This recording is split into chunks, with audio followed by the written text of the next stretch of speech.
A millionaire sees woman in snow with her baby, hands over his credit card. Days later, police knock on his door. And before we continue, make sure to subscribe to our channel for more gripping stories like this. Enjoy the story. The wind howled through the city streets, its icy fingers wrapping around anyone unfortunate enough to be caught outside. Snow fell steadily, blanketing the sidewalks and muffling the hum of distant traffic. On a desolate corner, near the shadow of a flickering street lamp, a woman sat hunched over, cradling a small bundle close to her chest. Her coat, thin and worn, did little to shield her from the biting cold. She rocked back and forth, whispering soft reassurances to the baby hidden beneath the folds of a tattered blanket. Her eyes darted around the empty street, searching for any sign of help or danger. The harsh reality of her situation was clear. No one was coming to save her. Her legs, numb from hours of sitting in the snow, trembled as she tried to stand. She had to keep moving, to find warmth before it was too late. But just as she began to rise, the sound of tires crunching against the snow broke the silence. A sleek black car pulled up to the curb, its headlights cutting through the swirling snowflakes. The woman froze, clutching her baby tighter, unsure of what to expect. The driver's door opened, and a man stepped out, his tailored coat and polished shoes starkly out of place in the grimy, frost-covered street. He looked around briefly before his gaze landed on her. "Ma'am," he called out, his voice steady but tinged with concern. "Are you all right?" The woman hesitated, her instincts screaming at her to be wary. Strangers weren't always kind, especially to people like her, homeless, desperate, vulnerable. But there was something about the man's presence that felt different. Maybe it was the way he stood, his hands visible and unthreatening, or the genuine concern in his voice. Against her better judgment, she nodded slowly. I need help," she stammered, her voice hoarse from the cold. "My baby, he's freezing." The man stepped closer, his polished shoes crunching softly against the snow. He crouched slightly to meet her gaze, his expression softening as he noticed the small bundle in her arms. "What's your name?" he asked gently. "Caroline," she replied, her voice barely audible. "I'm Daniel," he said, offering a faint smile. "Let me help you, Caroline." Before she could respond, Daniel reached into his pocket and pulled out a sleek leather wallet. He handed her a few crisp bills, but something about the gesture felt insufficient. He hesitated for a moment, then reached deeper into his coat pocket and retrieved a credit card. "Here," he said, holding it out to her. "Take this. Buy whatever you need. Clothes, food, a place to stay." Caroline stared at the card, her fingers trembling. "Are you serious?" she whispered, tears welling in her eyes. "Why would you do this? You don't even know me." Daniel shrugged, his tone calm yet firm. "Because I can, and because you need it. Let's just call it a leap of faith." Caroline's hands shook as she took the card, clutching it as if it were a lifeline. "I don't know how to thank you," she said, her voice breaking. "Just promise me you'll use it wisely," Daniel replied. He glanced at the baby, his expression softening further. "Take care of your little one. That's thanks enough." As Daniel stood and began walking back to his car, Caroline's voice stopped him. "Why are you helping me?" she asked, her tone a mix of gratitude and suspicion. He paused, turning back to face her. For a moment, he seemed to wrestle with his thoughts before answering. "Because someone once did same for me," he said simply.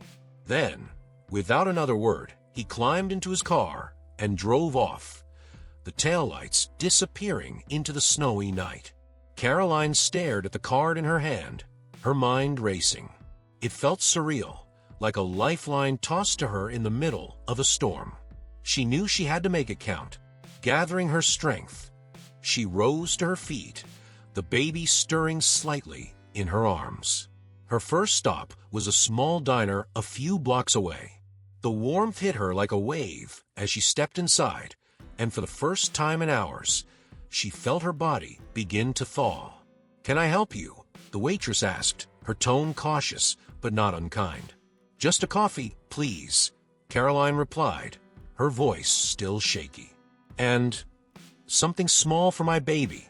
The waitress glanced at the bundle in Caroline's arms and nodded, disappearing into the kitchen. As Caroline sat at the counter, she couldn't help but wonder about the man who had come to her rescue. Why had he stopped? And what had he meant about someone helping him? Meanwhile, Daniel sat in his office late that night, unable to focus on the stack of reports in front of him. The image of Caroline and her baby in the snow haunted him. He had told himself it was just a small act of kindness, something he could easily afford to forget. But deep down, he knew it was more than that. As he stared out the window, the city lights reflecting in his eyes, Daniel made a silent promise to himself. If the opportunity arose, he would check on Caroline again. Not because he doubted her, but because something about her reminded him of a past he had worked so hard to leave behind. Far from Daniel's office, in the warmth of the diner, Caroline made her first purchases with the card. A pack of diapers, a small blanket, and a hot meal for herself. But even as she began to feel a glimmer of hope, she knew her journey was far from over. Tomorrow would bring new challenges, and she could only hope that her leap of faith in accepting Daniel's help would lead to something more. The rhythmic tapping of Daniel's pen against his mahogany desk filled the otherwise silent room. He was reviewing the latest quarterly report, but his thoughts kept drifting. It had been 3 days since his unexpected encounter with Caroline, the homeless woman with the baby. Her haunted eyes and trembling hands had left an impression he couldn't shake. He wondered if she had used the card, if she had found the help she so desperately needed. He shook his head, forcing himself to focus on the spreadsheets in front of him. A sharp knock on the door interrupted his thoughts. Daniel looked up to see his assistant, Claire, standing in the doorway. Her usually composed face was pale, her expression tense. "Mr. Whitmore," she said hesitantly, "there are 2 police officers here to see you." Daniel's pen froze mid-tap. "Police officers? Did they say what this is about?" "They mentioned it's regarding a woman, someone you helped recently." Claire's voice was steady, but her concern was evident. His chest tightened. "Caroline." "Send them in," he said, straightening his tie and sitting up. The door opened, and 2 officers stepped inside. One was older, his graying hair and lined face suggesting decades of experience. The other was younger, his sharp eyes scanning the room with a keen attentiveness.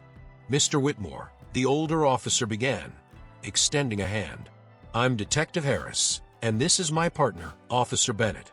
We're here about a woman you assisted a few nights ago, Caroline Taylor." Daniel's handshake was firm, but a knot of unease tightened in his stomach. "Yes, I remember her. Is she all right?" Detective Harris exchanged a glance with Officer Bennett before replying. "She's fine, as far as we know, but we've been tracking some unusual activity tied to the credit card you gave her." Daniel leaned back in his chair, his brow furrowing. "Unusual activity? How so?" Bennett opened a notebook and flipped through a few pages. The card was used for several purchases: clothing, food, a hotel stay, all reasonable. But then, there was a flagged transaction at a high-end jewelry store. "Jewelry store," Daniel repeated, his voice tinged with disbelief. "That doesn't make sense. Why would she?" "It raised a red flag because of the amount," Harris interjected. "She bought an expensive necklace with an engraving. The store clerk reported her because she didn't seem, well, like someone who typically shopped there." Daniel's jaw tightened. "What exactly are you implying? That she's misusing the card?" Harris raised a placating hand. "We're not accusing you of anything, but the store flagged the transaction as suspicious, and we're obligated to investigate." Bennett slid a photo across the desk. It was a still from the store's surveillance footage, showing Caroline standing at the counter, holding a small necklace in her hand. Daniel studied the image, his thoughts racing. "What did she do with it?" he asked, his voice steady but cold. "She gave it to someone else," Bennett replied. "A staff member from the shelter she's staying at. Surveillance shows her passing the necklace discreetly to this individual, who later delivered it to a young girl waiting near the foster agency. We believe the girl might be her daughter, Emily, but we're still confirming her identity." Daniel frowned. "So, she didn't break the restraining order directly?" Harris nodded. "No, she was careful. Legally, there's a gray area here. Passing the necklace through a third party isn't technically a violation, but it does raise questions about her intentions." Daniel's mind churned. The necklace wasn't about extravagance. It was a deliberate, calculated act of love.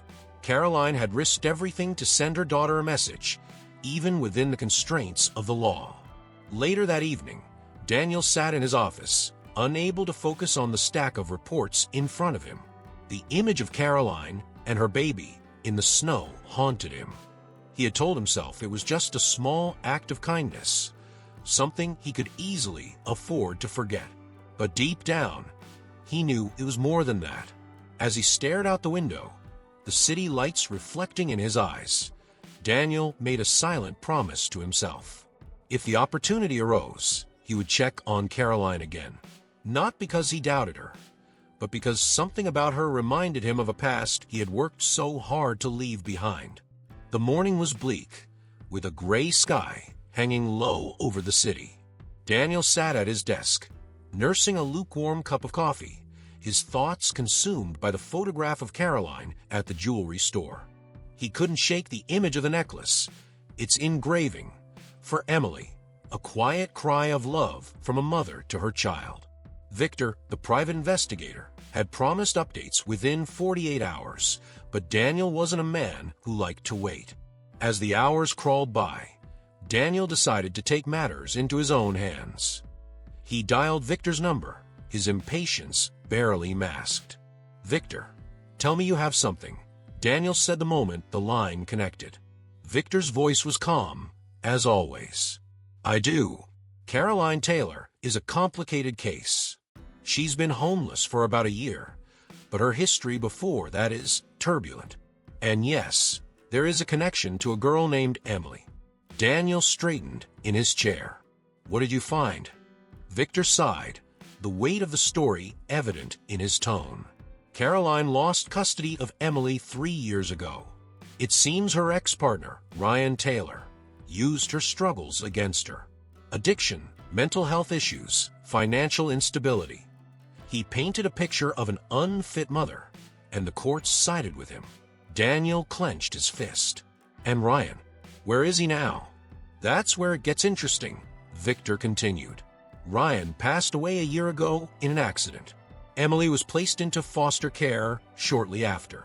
Caroline has been trying to reconnect with her ever since, but the system isn't making it easy. There's a restraining order in place, likely issued during the custody battle." The words hit Daniel like a punch to the gut. A mother desperate to reach her child, blocked by red tape and a system designed to protect. But what cost? Does Emily know about Caroline's efforts? Daniel asked, his voice softer now.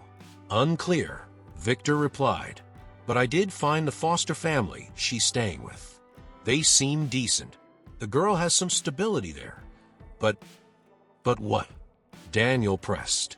"There's evidence that Emily misses her mother," Victor said. "She carries the necklace everywhere. Caroline's purchase wasn't random. It was deliberate. She found a way to send a message despite the barriers." Daniel leaned back in his chair, his thoughts racing. Caroline's story was one of heartbreak and resilience. She wasn't just a homeless woman struggling to survive. She was a mother fighting against impossible odds. "Victor, I need to see her," Daniel said suddenly. "Caroline?" Victor asked. "No, Emily," Daniel replied. "But I need to do it the right way. Can you arrange something discreet?" Victor hesitated. "It's risky, Daniel. You're walking a fine line here." "I know," Daniel said firmly. But this isn't just about helping Caroline anymore. It's about giving Emily a chance to understand her mother's love. Set it up. 2 days later, Daniel found himself standing outside a small suburban home. The air was crisp, and the faint sound of children playing filtered through the quiet neighborhood. He adjusted his coat, his breath visible in the cold air, and knocked on the door. A woman in her late 30s answered, her kind eyes narrowing slightly in curiosity. "Can I help you?" she asked. "Mrs. Thompson," Daniel began. "My name is Daniel Whitmore. I was hoping to speak with you about Emily." Her expression shifted to one of guarded concern. "Emily, is she all right?" "She's fine," Daniel reassured her. "This isn't official. I'm here on behalf of someone who cares deeply about her. Caroline Taylor." Mrs. Thompson stiffened. "Caroline, I'm sorry, but the courts—" "I know about the restraining order," Daniel interrupted gently. "And I know this is unorthodox. But Caroline isn't here to cause trouble. She's trying to change her life, to be the mother Emily deserves. I just want to understand how Emily feels about all of this."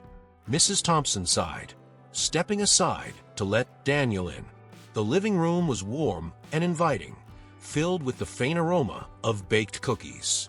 On the mantel, photos of Emily with the Thompson family were displayed, each one a snapshot of a child trying to adapt to a new reality.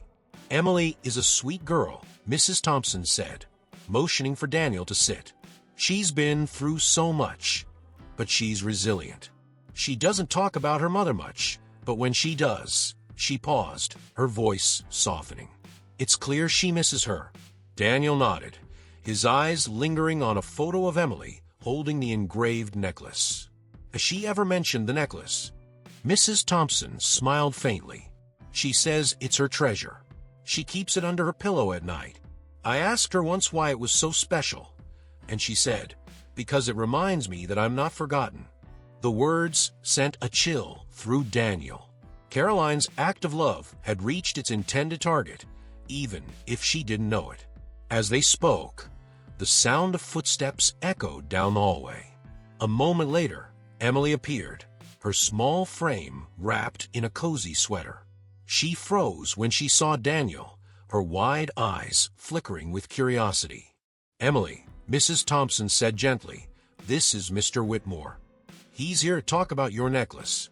Emily's hand instinctively went to the pendant around her neck. "Why?" she asked, her voice barely above a whisper. Daniel leaned forward slightly, his tone warm. "Because it's important to you, and the person who gave it to you wanted you to know that you're important to her." Emily's gaze softened, and she clutched the necklace tighter. "My mom gave it to me," she said quietly. Daniel nodded. "She did, and she worked very hard to make sure you had it. Is she okay?" Emily asked, her voice trembling. "She's trying to be," Daniel replied. "She's working hard to be the kind of mom you deserve." The room fell silent, the weight of the moment hanging heavy in the air. Mrs. Thompson placed a comforting hand on Emily's shoulder. "Would you like to talk about her?" she asked gently. Emily nodded, her eyes glistening with unshed tears. "I miss her," she said softly. "Even when I was mad at her, I still missed her." Daniel felt a lump in his throat. Caroline's story wasn't just about survival. It was about a love so strong it had endured every obstacle. He knew then that he couldn't stop now. He had to find a way to help Caroline and Emily bridge the gap that life had cruelly placed between them. As he left the house that evening, Daniel made a promise to himself. No matter how difficult the road ahead, he would see this through. For Caroline, for Emily, and for the hope that their bond could one day be whole again. The sky was a dull gray as Caroline sat on the worn bench outside the shelter. Her baby was cradled in her arms, bundled tightly in a second-hand blanket Daniel had sent over. The crisp air bit at her exposed hands, but she hardly noticed. Her thoughts were consumed by Emily, her bright eyes, her small hands clutching the necklace Caroline had given her. It had been years since she'd seen her eldest daughter properly, but that didn't diminish the ache in her chest. Emily had been her anchor, her reason to keep going, even when the world seemed intent on crushing her. Caroline's reverie was broken by the crunch of footsteps on gravel. She looked up to see Daniel approaching, his overcoat flapping slightly in the cold breeze. His expression was calm but purposeful, and she felt a flicker of both hope and apprehension. "Caroline," he greeted, his voice warm but direct. "I have news." She adjusted the baby in her arms, her heart racing. "Is it about Emily? Is she okay?" "She's fine," Daniel reassured her, sitting beside her on the bench. "I spoke with her foster family. Emily is safe and being well cared for." But he paused, his eyes meeting hers. "She misses you. She still thinks about you, and she treasures that necklace you gave her." Caroline's breath caught. "She remembers me," she whispered, tears filling her eyes. "More than that," Daniel said. "She carries that necklace everywhere. She told her foster mother it reminds her that she's not forgotten." The tears spilled over, and Caroline clutched the baby closer, as though drawing strength from his tiny presence. I thought I'd lost her forever." Daniel placed a hand on her shoulder, grounding her. "You haven't lost her, Caroline. But if you want to see her again, there are steps we need to take." Caroline nodded, her voice trembling. "I'll do anything. Tell me what I have to do." Daniel leaned forward, his tone serious. "The first thing we need to address is the restraining order. It's a barrier we can't ignore, and it's tied to the court's perception of your ability to care for Emily. I've arranged for a lawyer, someone who specializes in cases like yours. She's willing to take on your case, pro bono." Caroline's eyes widened. "A lawyer? I can't afford." "I said it's pro bono," Daniel interrupted gently. "This isn't about money, Caroline. It's about giving you a fair chance." She hesitated, her emotions a whirlwind of gratitude and fear. "What if it's not enough? What if they still think I'm not fit to be her mother?" Daniel's expression softened. "Then we fight harder. But you have to believe in yourself first. Emily doesn't need you to be perfect. She just needs you to try." The following week, Caroline met with a lawyer, a sharp yet compassionate woman named Evelyn Reed. They sat in the lawyer's modest office, surrounded by stacks of case files and law books. Evelyn listened intently as Caroline recounted her struggles, the addiction, the custody battle, and her slow climb toward stability. "I'm not proud of the mistakes I made," Caroline admitted, her voice barely above a whisper. "But I've been clean for 2 years. I've done everything I can to be better, for Emily and for my baby." Evelyn nodded, scribbling notes on a yellow legal pad. "The courts will want to see proof of that progress, documentation, character references, anything that shows you've turned your life around. And we'll need to address the restraining order head-on. It's not impossible to have it lifted, but it will take time." Caroline's shoulders sagged slightly. "Time feels like the one thing I don't have." Evelyn placed a reassuring hand on hers. "You've already waited years to be in this position. A little longer won't undo your progress. Stay focused on the goal." As the legal preparations began, Daniel continued to be a steady presence in Caroline's life. He visited her regularly, bringing supplies for the baby and offering words of encouragement. One evening, he arrived at the shelter with a surprise: a small, furnished apartment he had rented for her. "It's not much," he said, handing her the keys. "But it's a start. A place you can call your own." Caroline stared at him, disbelief etched across her face. "Why are you doing all this for me?"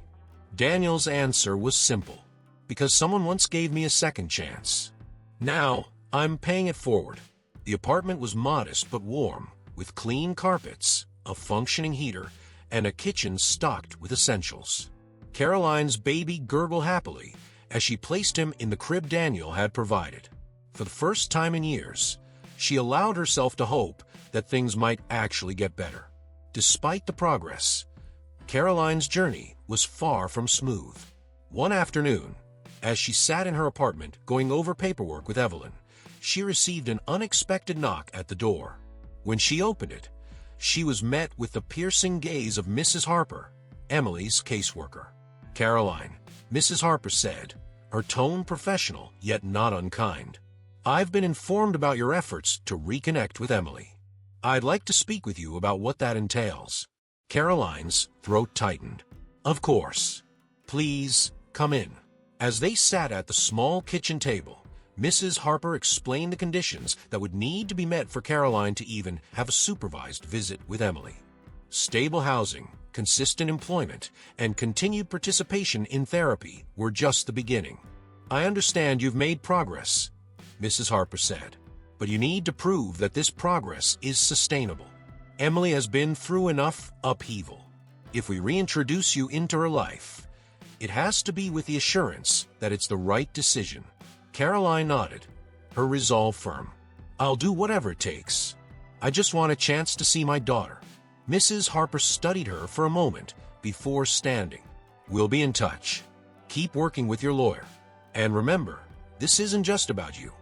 It's about Emily's well-being." That evening, as Caroline sat on the couch feeding her baby, she replayed Mrs. Harper's words in her mind.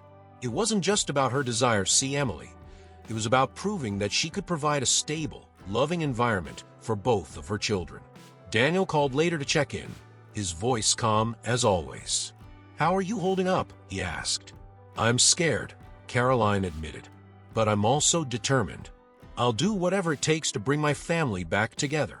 Daniel's response was steady and reassuring. "You're stronger than you think, Caroline. Keep going. Emily needs you to."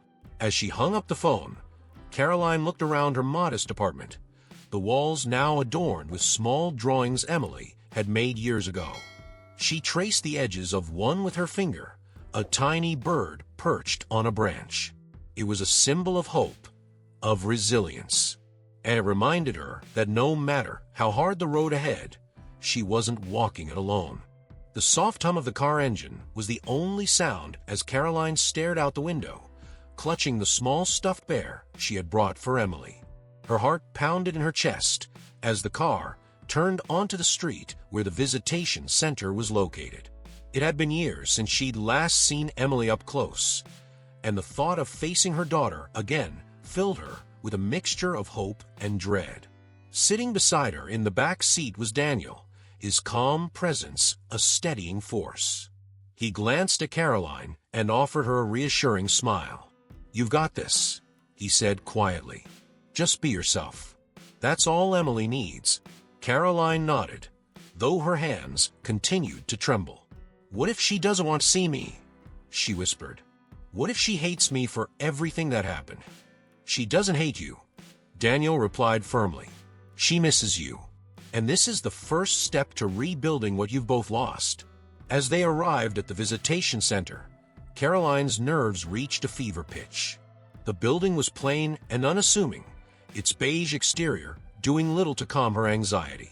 Daniel walked beside her as they entered, his steady presence grounding her as they were greeted by Mrs. Harper, the caseworker. "Caroline," Mrs. Harper said with a professional but not unfriendly tone, "Emily is in the playroom. She knows you're coming, but she's a bit nervous, so take things slow. Remember, this is about building trust." Caroline nodded, clutching the stuffed bear tighter. "Thank you," she murmured. As they approached the playroom, Caroline caught a glimpse of her daughter through the small window in the door. Emily was sitting at a table, coloring with crayons. Her long brown hair was tied back in a simple ponytail, and the engraved necklace Caroline had given her glinted faintly under the fluorescent lights. Caroline's breath caught. She was so much bigger than she remembered, and yet still the same little girl who had once clung to her side.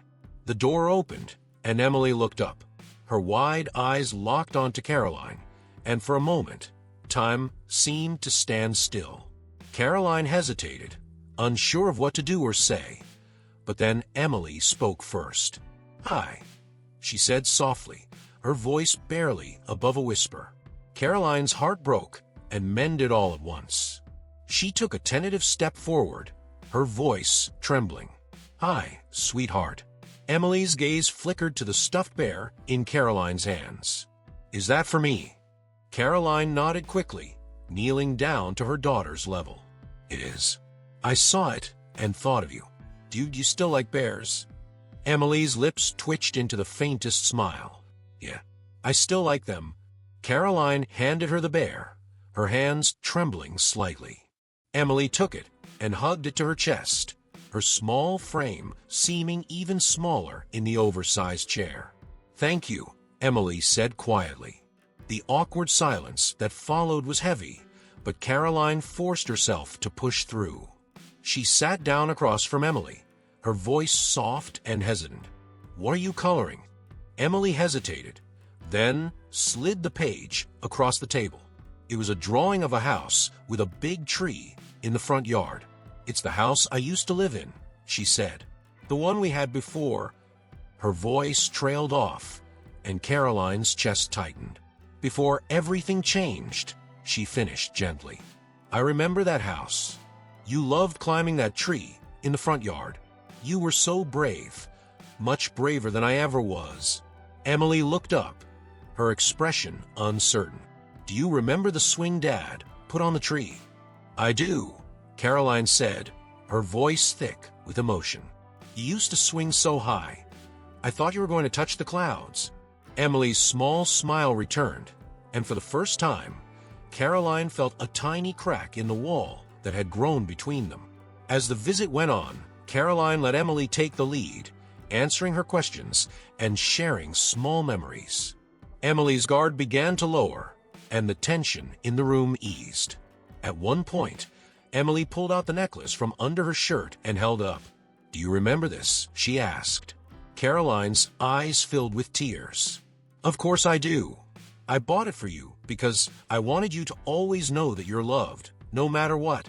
Emily stared at the necklace, her fingers tracing the engraved words. I keep it with me all the time, she said softly. It makes me feel like you're still there. I am, sweetheart, Caroline said, her voice breaking. I've always been with you, even when I couldn't be there in person. I never stopped thinking about you, not for 1 second. Mrs. Harper, who had been quietly observing from the corner, stepped forward as the visit neared its end. Emily, she said gently, it's almost time to go. Emily's face fell, and she looked at Caroline with a mixture of sadness and uncertainty. Will I see you again? She asked. Caroline's throat tightened, but she managed a small smile. I hope so, sweetheart. I'm going to do everything I can to make that happen. Emily hesitated, then stood and wrapped her arms around Caroline in a hesitant but heartfelt hug. Caroline froze for a moment, overwhelmed, before hugging her back tightly. She closed her eyes, committing the moment to memory, knowing it might have to sustain her for a while. I love you, Emily, she whispered. More than anything in the world. I love you too, Emily murmured. As Emily left the room with Mrs. Harper, Caroline sank back into the chair, tears streaming down her face. Daniel, who had watched the entire exchange from outside the room, entered and sat beside her. You did well, he said quietly. That was a big step. Caroline nodded, wiping her tears. She hugged me. After all this time, she hugged me. Daniel smiled, his voice steady. That's because she knows you're trying. Keep showing her that, and the rest will fall into place. As they left the center, Caroline felt something she hadn't felt in years: hope. It was fragile, like a delicate flame in a storm, but it was there. And for the first time, she allowed herself to believe that she might be able to rebuild the life she had lost, piece by piece. The first snow of the season fell in soft, silent flakes as Caroline sat in the small apartment Daniel had arranged for her. The room was warm, but her hands felt cold as she reread the letter from the family court. It was official. Her petition to lift the restraining order against Emily had been accepted for review. It wasn't a guarantee, but it was a step forward. Her heart raced as she folded the letter and placed it on the coffee table. Her lawyer, Evelyn Reed, had warned her that the upcoming court hearing would be grueling. Every decision Every mistake she'd made would be scrutinized. Caroline had expected that, but the reality still weighed heavily on her. Across the room, her baby cooed from his crib, blissfully unaware of the storm brewing in his mother's life. Daniel arrived shortly after with groceries and a few words of encouragement. He placed the bags on the counter and sat across from Caroline, his sharp eyes scanning her tired face. "How are you holding up?" he asked, his voice calm but concerned. Caroline managed a faint smile, terrified, but also hopeful. "I think that's the scariest part. What if I hope too much, and it all falls apart?" Daniel leaned forward, his hands clasped. "You've made it this far. That's not because of luck, Caroline. It's because you're stronger than you think. The court will see that too." The days leading up to the hearing were a whirlwind of preparation. Evelyn visited frequently, going over every detail of Caroline's case. She gathered letters of recommendation from shelter staff, therapists, and even Mrs. Harper, who had been impressed by Caroline's progress. Daniel, ever the problem solver, reached out to his own network, securing a job interview for Caroline at a local nonprofit organization. "You need stable income," he explained when he told her about the opportunity. This could be the final piece of the puzzle. Caroline hesitated, fear flickering in her eyes. "What if I fail? I haven't worked in years." "You won't," Daniel said firmly. "You've been working every day to rebuild your life. This is just another step." The interview was nerve-wracking, but Caroline impressed the director with her honesty and determination. By the end of the week, she was officially employed as a part-time administrative assistant. It wasn't glamorous, but it was enough to show the court that she was serious about creating a stable environment for her children. The morning of the hearing arrived with a sense of quiet dread. Caroline stood in front of the bathroom mirror, adjusting the simple blouse Daniel had helped her pick out. She hardly recognized the woman staring back at her. Gone was the gaunt, defeated figure from a year ago. In her place stood someone who, despite the odds, was still fighting. Evelyn arrived to pick her up, and together they drove to the courthouse. The building loomed large, its gray facade as intimidating as the process waiting inside. As they stepped through the metal detectors, Caroline's heart pounded. She clutched a folder containing her documents, letters of support, and proof of employment, feeling as though her entire life was reduced to a few pieces of paper. In the courtroom, Ryan's shadow still lingered. Though he was no longer alive, his accusations and manipulations were embedded in the records that would now be reviewed. Caroline sat at the petitioner's table, her hands trembling slightly as she waited for the judge to enter. The hearing began with Evelyn presenting Caroline's case. She spoke with precision, outlining every step Caroline had taken to address her past struggles. The judge, a stern woman with sharp features, listened intently, occasionally glancing at the documents in front of her. When it was Caroline's turn to speak, she stood, her knees threatening to buckle under the weight of the moment.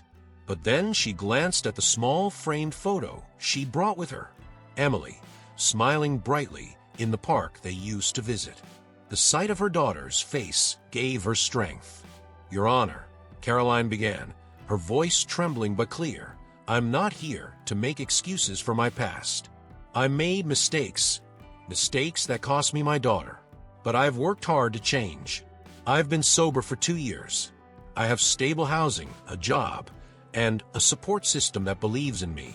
All I want is the chance to be in Emily's life again, to show her that I'm not the person I was."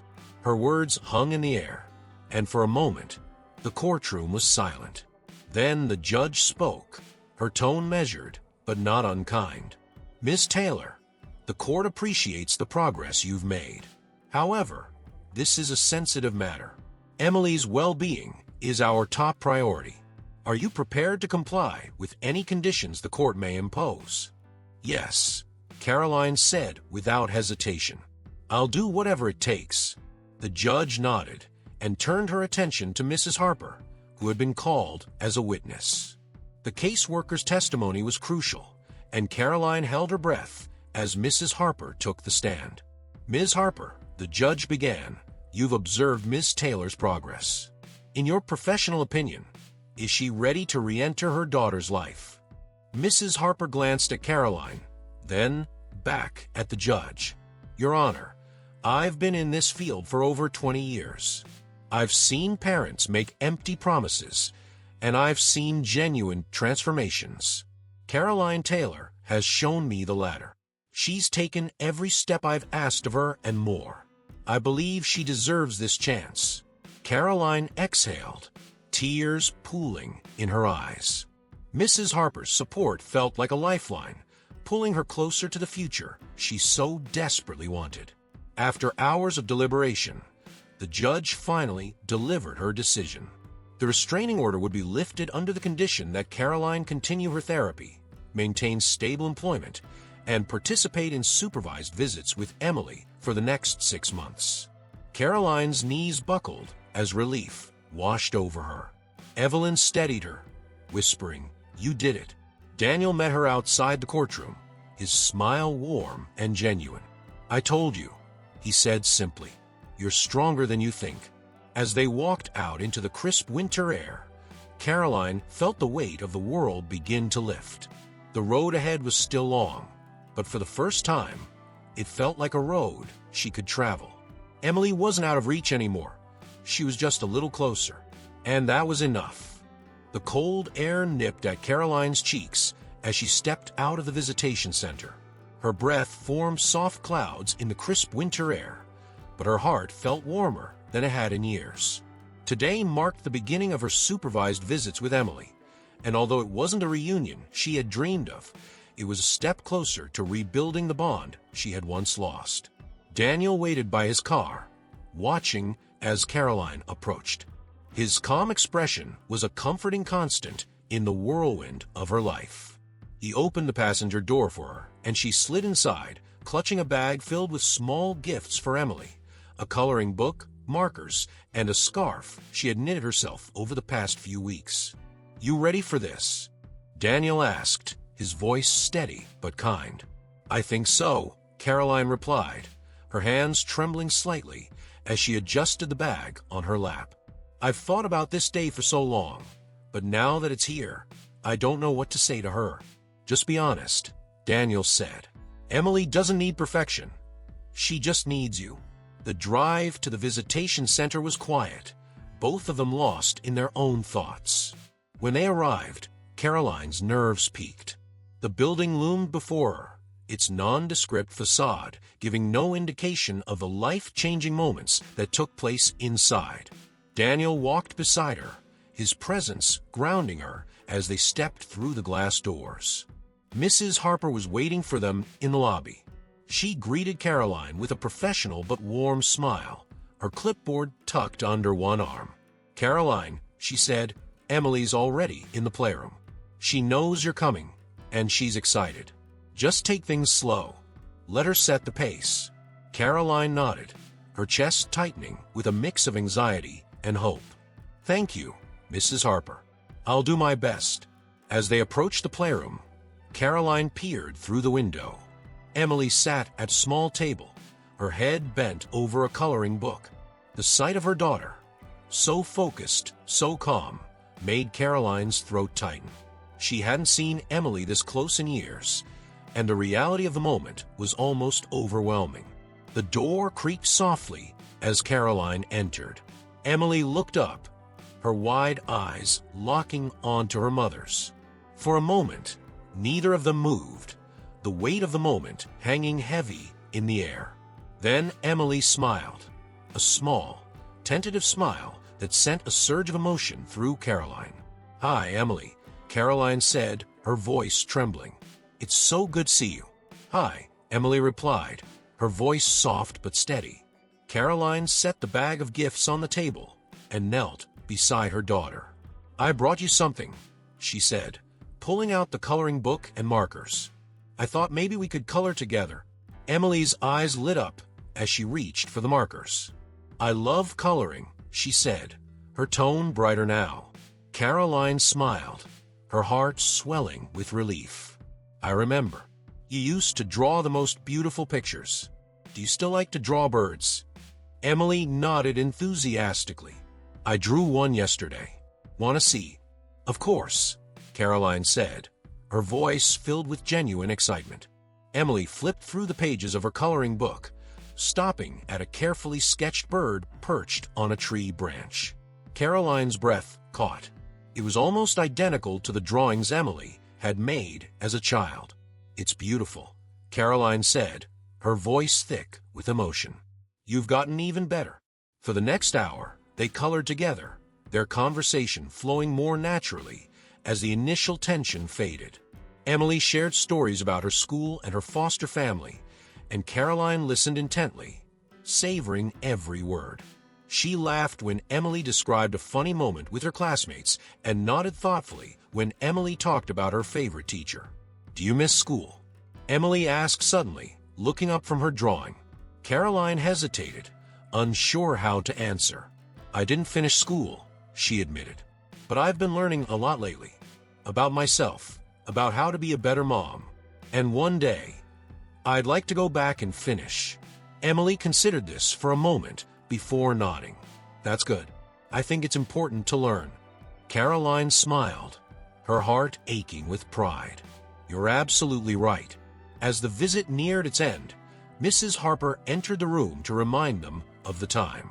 Emily's face fell slightly, and she looked at Caroline with a mixture of sadness and hope.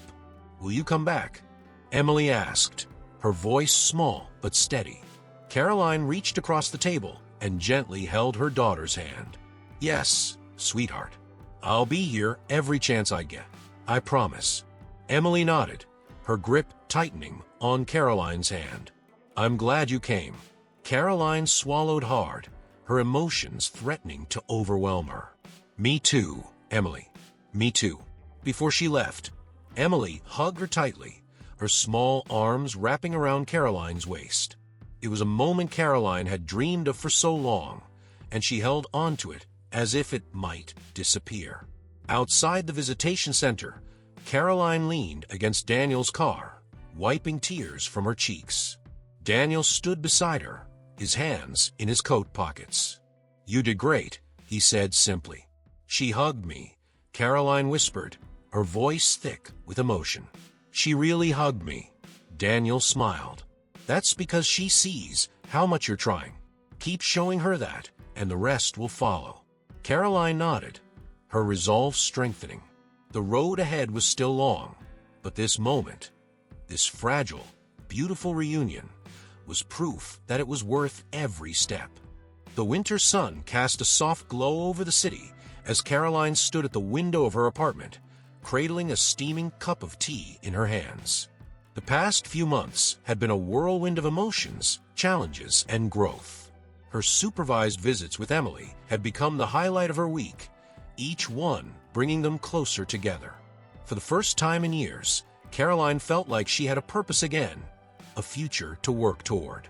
Her baby stirred in his crib, letting out a soft coo that brought a smile to her face. She set the cup down and scooped him up, holding him close. Good morning, little one, she whispered, planting a gentle kiss on his forehead. Today's a big day for us. A knock at the door pulled her from the moment. She opened it to find Daniel standing there, his usual calm demeanor accompanied by a faint smile. Ready? He asked, holding up a folder. Caroline nodded, a mix of excitement and nerves bubbling in her chest. As ready as I'll ever be. Today was the day Caroline would meet with Mrs. Harper and the Thompsons to finalize the plan for Emily's transition back to her care.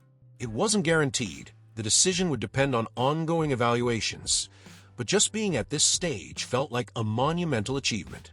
The drive to the meeting was quiet, Daniel occasionally glancing at Caroline as she fidgeted with her hands.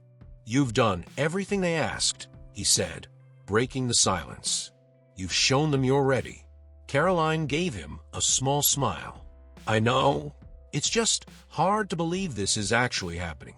For so long, I thought I'd never see Emily again.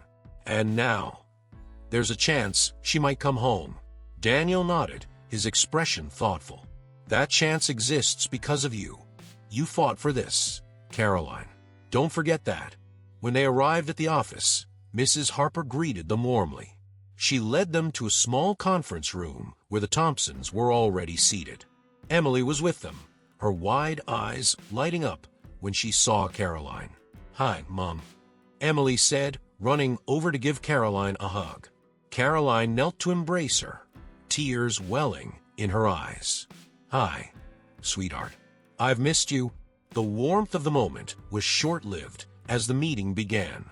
Mrs. Harper started by outlining the progress Caroline had made, her stable housing, steady job, and continued participation in therapy. She commended Caroline's dedication, noting how each step had contributed to the success of the supervised visits. "We're at a point now where we need to discuss the next phase," Mrs. Harper said, glancing at the Thompsons. "Mr. and Mrs. Thompson, as Emily's foster parents, your input is incredibly important. How do you feel about the possibility of Emily transitioning back to Caroline's care?" Mrs. Thompson spoke first, her voice kind but heavy with emotion. "We've grown very fond of Emily. She's become a part of our family, and letting her go will be hard, heartbreaking even. But we've also seen how much she loves her mother and how much Caroline has worked to be in her life. We believe she deserves this chance." Her husband nodded in agreement, his voice steady but tinged with sadness. "Emily talks about her mom all the time. She's happier knowing they're rebuilding their relationship. We trust Caroline will do everything she can to give Emily the life she deserves." Caroline's chest tightened with gratitude and guilt. "Thank you," she said softly. "Thank you for taking such good care of her. I'll never be able to repay you for what you've done." Mrs. Thompson reached out, placing a comforting hand on Caroline's. "You don't have to repay us. We were here for Emily when she needed us, and now it's your turn. Just promise us you'll keep her safe and happy." Tears welled in Caroline's eyes. "I promise." After the meeting, the Thompsons stayed behind to speak with Caroline privately. Emily had gone to another room to play while the adults wrapped up their discussion. "Caroline," Mrs. Thompson began, her voice trembling slightly, "I hope you know how much Emily means to us. She brought so much joy into our lives. But seeing her with you, we know where she belongs. She's been waiting for this moment, and so have you." Mr. Thompson chimed in, his tone gentle. "This isn't goodbye for us. If you're open to it, we'd love to stay in touch. Emily has been part of our family, and we'd like to remain part of hers." Caroline nodded quickly, her voice breaking. "I'd like that too. Emily deserves all the love she can get. You'll always be a part of her life." The Thompsons embraced her, the weight of their shared journey bringing a sense of bittersweet closure. They weren't losing Emily.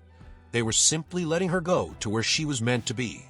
That evening, back at her apartment, Caroline prepared for Emily's first overnight visit.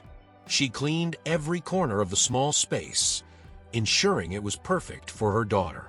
She set up a small bed in the corner of her room, decorating it with soft blankets and a few of Emily's favorite stuffed animals. When Emily arrived, her excitement was contagious. She explored the apartment with wide-eyed curiosity, marveling at the drawings Caroline had framed on the walls, sketches Emily had made years ago that Caroline had saved.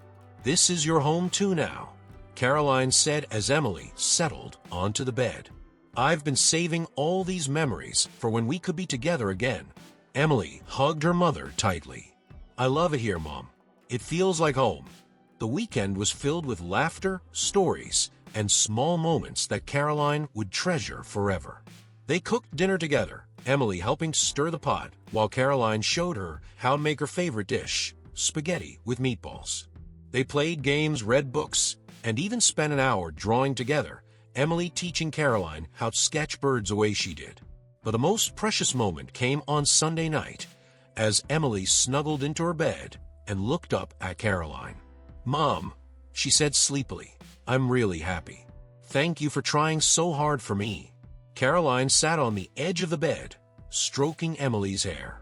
You're worth every bit of it, sweetheart. I'll never stop trying for you."